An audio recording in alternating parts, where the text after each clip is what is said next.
Hi friends, ఈ వీడియోలో వచ్చేసి మళ్ళీ బ్లౌజ్ కటింగ్తో మీ ముందుకొచ్చాను. మళ్ళీ సేమ్ బ్లౌజ్ కటింగ్ అంటే కొలతలు వేరండి అంతే. చూడండి, ఒకేసారి 2 బ్లౌజులు కట్ చేస్తున్నాను. ఒకటే సైజు వచ్చినప్పుడు ఇలా కట్ చేసుకోవచ్చు. కాకపోతే కొన్ని జాగ్రత్తలు తీసుకోవాలన్నమాట. చూడండి, ఇటువైపున 2 సమానంగా ఉండాలి. ఓపెన్స్ అటువైపున ఉండాలి. జెయింట్ అనేది మన వైపున ఉండి 2 సమానంగా ఉండాలన్నమాట. చూడండి, బ్యాక్ సైడ్ మిడిల్కి మర్చేసుకొని ఇలా ఎంత ఉందో అంత టైట్ కుట్టు వరకు ఒక డాట్, ఎక్స్ట్రా క్లాత్కి ఒక డాట్, 1 ఇంచ్ ఎక్స్ట్రా. చూడండి, డైలీ చూస్తేనే మీకు అర్థమవుతుందండి. చూస్తేనే మొత్తం స్కిప్ చేయకుండా చూడండి. వీడియో కొత్తగా చూస్తున్న వాళ్ళైతే చిన్న లైక్ చేసి సపోర్ట్ చేయండి. సబ్స్క్రైబ్ చేసుకొని వాళ్ళంటే సబ్స్క్రైబ్ చేసుకోండి. ఇప్పుడు నాకు కొంచెం బ్లౌజులు అనేది ఎక్కువగా ఉన్నాయండి. వర్క్ అనేది చాలా ఎక్కువగా ఉందన్నమాట. అందుకని చెప్పేసి ఎక్కువగా బ్లౌజ్ కటింగ్సే ఉన్నాయి. ఇప్పుడు శ్రావణ మాసం కదా, మనకి రాఖీ పౌర్ణమి శ్రావణ మాసం 2 వస్తున్నాయి కదా, ఇంకా బ్లౌజులే ఎక్కువగా ఉంటాయండి. ఇప్పుడు డ్రెస్సులు అనేటివి తక్కువ. దసరా అప్పుడైతే డ్రెస్సులు, క్రాప్ టాప్స్, డ్రెస్సులు అనేవి ఎక్కువగా ఉంటాయి. ఇంకా ఇప్పుడైతే ప్రస్తుతానికి బ్లౌజ్ కటింగ్ వీడియోలే వస్తూ ఉంటాయి. కాకపోతే రోజుకొక సైజ్ చూడండి. ఇక్కడ బ్యాక్ టక్స్ నుంచి షోల్డర్ వరకు పొడవు ఎంత ఉందో అంత పెట్టేసుకున్నాను ఖర్చుతో కలిపి. ఇప్పుడు వచ్చేసి చెస్ట్ లూజ్ చూసుకుంటున్నాను. చూడండి, ఇక్కడ చెస్ట్ లూజ్ వచ్చేసి ఉక్స్ పట్టీ నుంచి సంక కింది కుట్టు వరకు నాకు 9 ఇంచులు వచ్చింది. చూడండి, చెస్ట్ లూజ్ 9 ఇంచులు పెట్టేసుకున్నాను. పెట్టేసుకొని ఇక్కడ ఒక క్రాస్గా ఒక లైన్ అయితే వేసేస్తున్నాను. చూడండి, క్రాస్గా అంటే మనకు నడుము లూజ్ వచ్చేసి 8 ఇంచులు వచ్చింది. 1 ఇంచ్ బ్యాక్ టక్స్ కలుపుకొని అక్కడికి డాట్ పెట్టేసి చెస్ట్ లూజు ఆ డాట్ వరకు కలిపేసుకొని చూడండి, బ్యాక్ వచ్చేసి ఫిల్ట్ కోసం నడుము లూజ్ ఎంత ఉందో అంత మిడిల్కి మర్చేసుకొని 1 ఇంచ్ గ్యాప్తో 4 ఇంచెస్ పొడవుతో బ్యాక్ డాట్ అయితే వేయాల్సి ఉంటుందండి. ఇప్పుడు వచ్చేసి నెక్ చూపిస్తున్నాను. చూడండి, సేమ్ బ్యాక్ పార్ట్ మిడిల్కి మర్చేసుకొని నెక్ని ఇలా నీట్గా పెట్టేసుకొని ఉన్నదానికంటే ఒక 1/4 ఇంచ్ పైకి చూడండి, నేను ఖర్చుతో సహా కలిపి మార్కింగ్ అయితే వేసేసుకున్నాను. ఈ నెక్ వచ్చేసి డీప్ నెక్కేనండి. నెక్ అనేది డీప్ నెక్కే కాబట్టి నేను ఇక్కడ వచ్చేసి నెక్ లూజ్ వచ్చేసి 2.5 పెట్టుకుంటున్నానండి. చూడండి, ఇక్కడ కింద వచ్చేసి 3 ఇంచెస్, పైన వచ్చేసి 2.5, కింద వచ్చేసి 3 ఇంచెస్ డీప్ నెక్ అనమాట. ఇలా క్రాస్గా లైన్ అయితే వేసేసుకుంటున్నాను. చూడండి, ఇక్కడ పైన 2.5, కింద 3 ఇంచెస్ కాబట్టి మనకు అలాగే వస్తుంది. షోల్డర్ వచ్చేసి కస్టమర్ చాయిస్ ఎంత ఉందో అంత పెట్టేసుకొని చంక డౌన్ వచ్చేసి నేనైతే 6 ఇంచెస్ పెట్టానండి. కానీ ఈ బ్లౌజ్కి అస్సలు మ్యాచ్ అవ్వలేదు. ఎందుకు ఏంటి ఈ బ్లౌజ్లో ఉన్న మిస్టేక్ ఏంటనేది మీకు చెప్తాను. చూడండి, ఇక్కడ ఫస్ట్ అయితే 6 ఇంచెస్కి చంక డౌన్ ఇచ్చేసి మార్కింగ్ అయితే వేసేసుకుంటున్నాను. ఇక్కడ నీట్గా ఇలా చూడండి, ఇలా ఇక్కడ వచ్చేసి 1.5 ఇంచుకి మార్కింగ్ వేసేసుకొని ఆమ్ రౌండ్ షేప్ అయితే ఇచ్చేస్తున్నాను. ఇక్కడ మనకి ఆమ్ రౌండ్ అనేది మ్యాచ్ అయిందా లేదా అనేది చెప్తాను. అసలు ఏమైంది, ఈ సైజ్ బ్లౌజ్లో ఏం మిస్టేక్ ఉందనేది ఇప్పుడు మీకు చూపిస్తాను. చూడండి, ఇక్కడ వచ్చేసి సైజ్ బ్లౌజ్కున్న ఆమ్ రౌండ్ అనేది మనకి ఎంత ఉందనేది చెక్ చేసుకుంటున్నాను. చూడండి, ఇక్కడ ఇలా బ్లౌజ్ బ్యాక్ పార్ట్ ఉంటుంది కదా, అలా నీట్గా ఇలా పెట్టేసుకొని చంక టైట్ కుట్టు నుంచి షోల్డర్ వరకు ఎంత ఉందో అలా చూసేసుకుంటున్నాను. ఇక్కడ వచ్చేసి నాకు 9 ఇంచెస్ వచ్చిందండి. 9 ఇంచులు వచ్చింది. ఇంకా మనకి ఇక్కడ 9 ఇంచులు మ్యాచ్ అవ్వాలి కదా, ఇంకా అందుకని పైన 1/4 ఇంచ్ ఖర్చు వదిలేసుకొని చెక్ చేసుకున్నాను. నాకు సరిపోలేదు. సరిపోకపోయేసరికి ఇంకొక 1/4 ఇంచ్ అనేది దించేసాను. చూడండి, ఇంకొక 1/4 ఇంచ్ దించి మళ్ళీ చెక్ చేశాను. మళ్ళీ 1.5 ఇంచ్కి మార్కింగ్ వేసేసుకొని మళ్ళీ రౌండ్ షేప్ తిప్పేసుకొని ఇప్పుడు మళ్ళీ చెక్ చేశాను. ఇప్పుడు కూడా మళ్ళీ నాకు 8.5 వచ్చిందండి. 9 రాలేదు. అంటే ఇంకొక 1/4 ఇంచ్ దించాల్సి ఉంటుంది. 1కి 2 సార్లు చెక్ చేసుకున్నాను. ఎందుకు ఇలా అయ్యింది ఏంటనేది నేను చెప్తాను. చూడండి, సైడ్ వైపున ఒకసారి సైజ్ బ్లౌజ్కి ఎంత ఉందనేది చెక్ చేసుకుంటే కరెక్ట్గానే ఉంది. కానీ మనకి ఎందుకు మ్యాచ్ అవ్వట్లేదు అని చెప్పేసి నేను ఇంకొక హ్యాండ్ వేసి చూశానండి.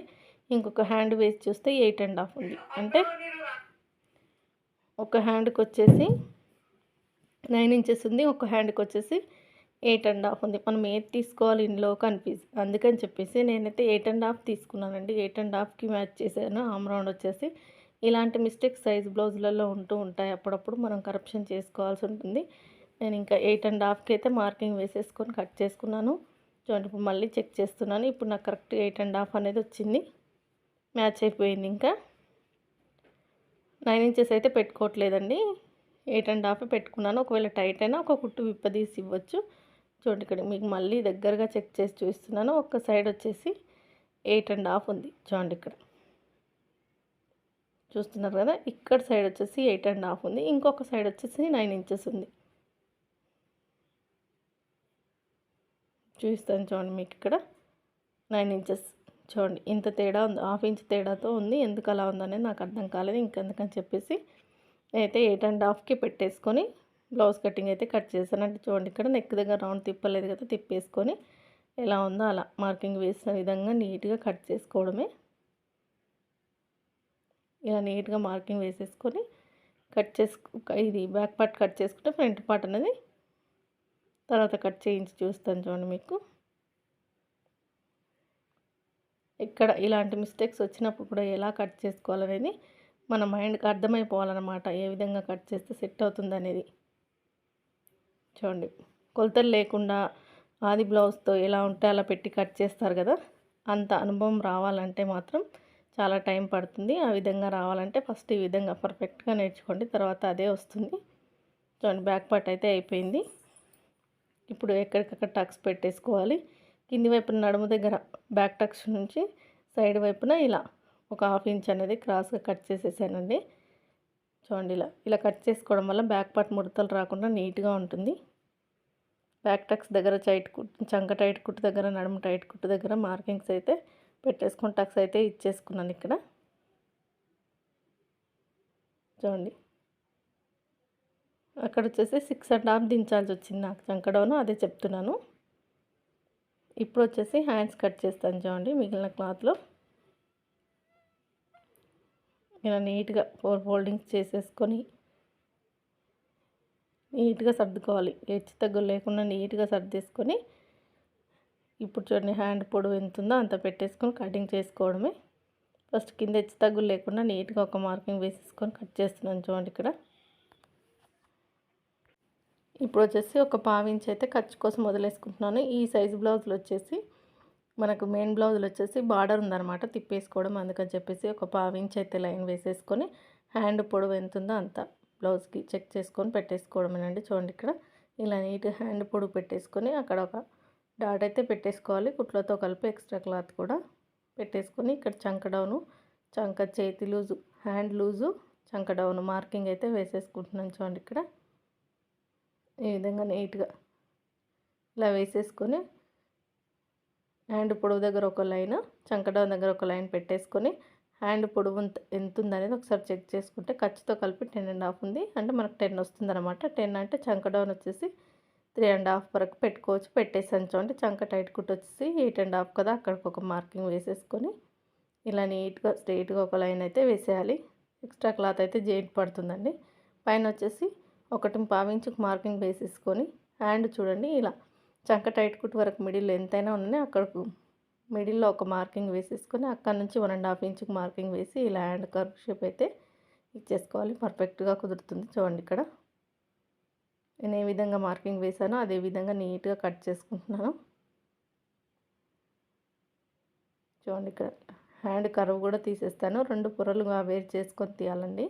4 అలాగే పెట్టేశారంటే 4 కట్ అయిపోయే అవకాశం ఉంటుంది. కాబట్టి మనకి ఎంత అవసరం 2 లైనింగ్స్ కట్ చేస్తున్నాను. 2 లైనింగ్స్కి మాత్రమే మనం కర్వ్ అనేది తీయాల్సి ఉంటుంది.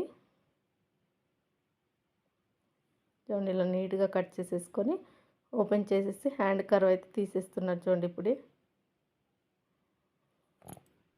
చూడండి ఇక్కడ 3/4 ఇంచ్ లోతుతో పైన 1 ఇంచ్ వదిలేసుకొని చంక టైట్ కుట్టు మధ్యలో ఇలా క్రాస్గా ఐబ్రో షేప్లో హ్యాండ్ కర్వ్ అయితే తీసేయాలి. అక్కడ ఒక టక్స్ పెట్టేసుకుంటే అది ఫ్రంట్ పార్ట్ అని మనకు అర్థమైపోతుంది. చూడండి ఇప్పుడు వచ్చేసి ఫ్రంట్ పార్ట్ కట్ చేసుకుంటున్నాను. ఇక్కడ మనం డబల్ కదా 2 లైనింగ్స్ కట్ చేసినాం కాబట్టి సైడ్ వైపున నీట్గా 4 సమానంగా పెట్టేసుకొని బ్యాక్ పార్ట్ తెచ్చి ఫ్రంట్ పార్ట్ కోసం వేసేసుకోవడమే. చూడండి క్లాత్కి అయితే మనకు కొంచెం సైడ్ వైపున జాయింట్ అయితే పడుతుంది, ఇంకా తప్పదు వేసేసుకోవాలి. ఇక్కడ చూడండి ఇక్కడ వచ్చేసి బ్యాక్ పార్ట్ ఎలా ఉందో అలా సేమ్ మార్కింగ్ అయితే వేసేసుకుంటున్నాను. ఇక్కడ ఎలా ఉందో అలా నీట్గా మార్కింగ్ వేసేసుకోవాలి. ఎడ్జ్లకే వేసుకోవాలండి. కొంచెం బయటికి వేసేసుకున్నా కూడా మనకి మెజర్మెంట్స్ అనేది ఎక్కువైపోయి బ్లౌజ్ అనేది పాడైపోతుంది. అందుకని కరెక్ట్గా మార్కింగ్ వేసేసుకొని బ్యాక్ పార్ట్ అయితే తీసేయాలి. ఇప్పుడు తీసేసి ఇక్కడ వచ్చేసి ఆమ్రౌండ్ దగ్గర వచ్చేసి 1/2 ఇంచ్ లోతు ఇలా 1/2 ఇంచ్ లోతు పెట్టేసుకొని ఇప్పుడు వచ్చేసి మనకు ఫ్రంట్ నెక్ ఫ్రంట్ పొడవు బ్లౌజ్ని ఇలా నీట్గా పెట్టేసుకొని టేప్తో ఫ్రంట్ పొడవు ఎంత ఉందని చెక్ చేసుకుంటే ఖర్చులు లేకుండా 12 ఇంచెస్ పైన ఉందండి. నేనైతే 13 ఇంచెస్ పెట్టేసుకుంటున్నాను. కింద పైన ఖర్చు పోను. మనకు కుట్ల కూర కావాలి కదా, కింద పైన ఖర్చు కుట్లతో కలుపుకొని 13 ఇంచెస్ పెట్టేసుకుని ఒక లైన్ అయితే వేసేసాను ఇక్కడ. ఇప్పుడు వచ్చేసి ఫ్రంట్ నెక్ చూడండి, ఇలా ఉక్స్ సైడ్ ఇలా నీట్గా పెట్టేసుకొని క్రాస్ తిరిగే వరకు చెక్ చేసుకుంటే మనకు అది వచ్చేసి ఫ్రంట్ నెక్ అండి. 7 ఇంచెస్ ఉంది. నేను అదే 7 ఇంచెస్ ఇక్కడ పెట్టేసుకొని బాక్స్ షేప్ అయితే ఇచ్చేసి నెక్ రౌండ్ అయితే తిప్పేసుకున్నాను చూడండి ఇలా నీట్గా. ఇప్పుడు వచ్చేసి ఉక్స్ సైడ్ కుట్టిన తర్వాత ఎంత ఉందో చెక్ చేసుకొని దానికంటే 1 ఇంచ్ ఎక్స్ట్రాగా పెట్టుకుంటే సరిపోతుంది.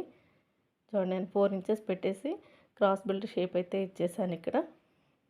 సైడ్ వైపున చెక్ చేసుకుంటే నాకు సరిపోవట్లేదు, ఒక 1/2 ఇంచ్ అనేది కిందికి దించుతున్నాను చూడండి ఇక్కడ సైడ్ వైపున ఈ విధంగా ఇలా. ఇప్పుడు వచ్చేసి డాట్స్ చేస్తాను చూడండి. ఈ బ్లౌజ్కి వచ్చేసి 3 ఇంచెస్ నుంచి స్టార్ట్ చేశాను. 3 ఇంచెస్కి ఒక డాటు, 2 ఇంచెస్ గ్యాప్తో ఒక డాటు, పొడవు వచ్చేసి 2.5 పట్టి కాజా పట్టి మధ్యలో ఒక డాటు. ఆమ్రౌండ్ సైడ్ డాట్ వచ్చేసి మెయిన్ డాట్ వేసుకుంటే ఆమ్రౌండ్ సైడ్ డాట్ అనేది ఈజీగా వచ్చేస్తుంది. ఏ విధంగా అయితే మార్కింగ్ వేసామో అదే విధంగా నీట్గా కట్ చేసేసుకోవాలి. ఇలా మొత్తం నీట్గా కట్ చేయాల్సి ఉంటుంది, హెచ్చు తగ్గులు లేకుండా. జరిగిపోకూడదండి. మీరు కొత్తగా నేర్చుకునే వాళ్ళైతే పిన్స్ వాడండి. నేనైతే ఎలాంటి పిన్స్ వాడకుండా కట్ చేయగలను. మీరు కొత్తగా చూసే వాళ్ళైతే పిన్స్ పెట్టేసుకొని కట్ చేసుకుంటే హెచ్చు తగ్గులు లేకుండా నీట్గా వస్తుందన్నమాట. మనకు ఫ్రంట్ పార్ట్ కూడా అయిపోయింది కదా. ఇప్పుడు వచ్చేసి క్రాస్ బెల్ట్ బ్యాక్ పార్ట్ మీద ఫ్రంట్ పార్ట్ పెట్టేసి క్రాస్ బెల్ట్ ఎంత పడుతుందని చెక్ చేసుకొని కట్ చేసుకోవడమే. చూడండి ఇక్కడ ఇలా చెక్ చేసుకుంటే నాకు 2.5 ఖర్చుతో కలిపి పడుతుందండి. ఒక సైడ్ వచ్చేసి 3.5 ఉంది, ఖర్చు కలుపుకుంటే 4 ఇంచెస్. అదేవిధంగా ఏ విధంగా అయితే మెజర్మెంట్స్ తీసుకున్నానో అదేవిధంగా నేను ఎలాంటి కొలతలు పెట్టకుండా కట్ చేస్తాను చూడండి ఇక్కడ. ఇలా నీట్గా ఇక్కడ వచ్చేసి క్రాస్ బెల్ట్లు అయితే ఇంకా కట్ చేస్తున్నానండి. మెజర్మెంట్స్ ఏమీ చెప్పలేదు, వీడియో లెంతీగా అయిపోతుంది కదా. చాలా వీడియోలలో ఉంది, కావాల్సిన వాళ్ళు వెళ్ళి చెక్ చేయండి. ఛానల్లోకి వెళ్ళి చెక్ చేసి చూడండి. వీడియో చూస్తున్నందుకు మరొకసారి థ్యాంక్ యూ సో మచ్ అండి. సబ్స్క్రైబ్ చేసుకోకుండా చూస్తున్న వాళ్ళైతే ప్లీజ్ సబ్స్క్రైబ్ చేసుకొని సపోర్ట్ చేయండి. ఇంకా వీడియో అయితే ఎండ్ చేస్తున్నాను. నేను మెయిన్ క్లాత్ అనేది తర్వాత కట్ చేస్తాను. చూడండి, వీడియో చూస్తున్నందరికీ మరొకసారి థ్యాంక్ యూ సో మచ్.